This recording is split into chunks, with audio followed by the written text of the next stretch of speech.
कधीच नाही चुकणार तुमचे फेवरेट टीव्ही शोज झी5 सोबत, तेही एकदम फ्री। आजपर्यंत तू आमच्याशी खोटं बोलत आलीस, अजूनही तेच करतेस?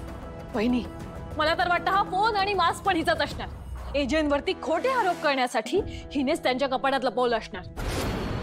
हो ना, एवढे दिवस एजंटच्या कपाटात काहीच सापडलं नाही, बरोबर आजच, आणि तेही तुलाच सापडले पुरावे। मला तर खात्री आहे की हा सगळा प्लॅन हिचाच असणार आहे। हिनेच केलंय वहिनी। तुम्ही काय बोलताय?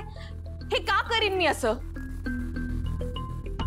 बरं मला करायचंच असतं तर लग्नानंतरच्या पहिल्याच रात्री मी लपवले असते ना सगळे पुरावे।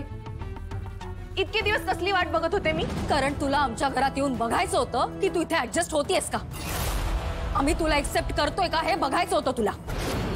सगळं आलबेल असतं तर हा असा मास्कचा विषय तू काढलाच नसतास, पण नाही ना झालं तसं।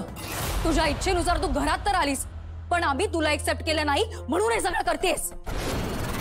मग स्वतःचं पारडं जड करण्यासाठी तू हे काहीतरी कारण शोधलंस।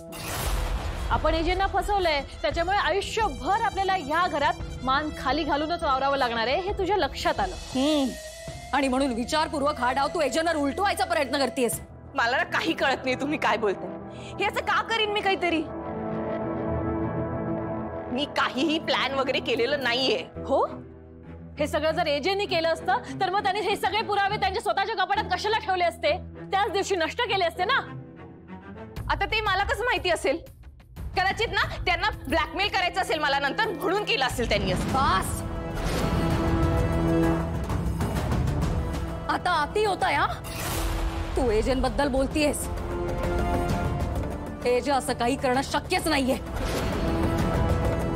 आता अजून एक जरी शब्द तोंडातून काढलाच ना लीला, तर गाठ आमच्याशी लक्षात ठेव।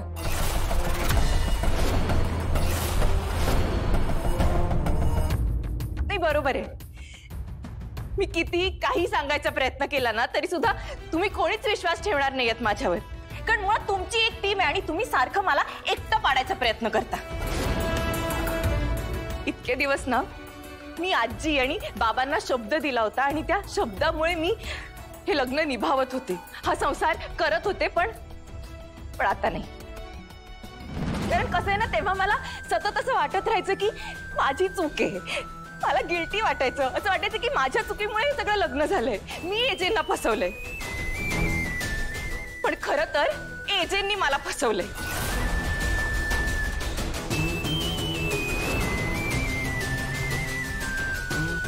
पण आता मी न केलेल्या चुकीची शिक्षा मी अजिबात भोगणार नाहीये। मी आता हे मनाविरुद्ध झालेलं लग्न अजिबात निभावणार नाहीये। मी या घरातही एक क्षणभर सुद्धा थांबणार नाही।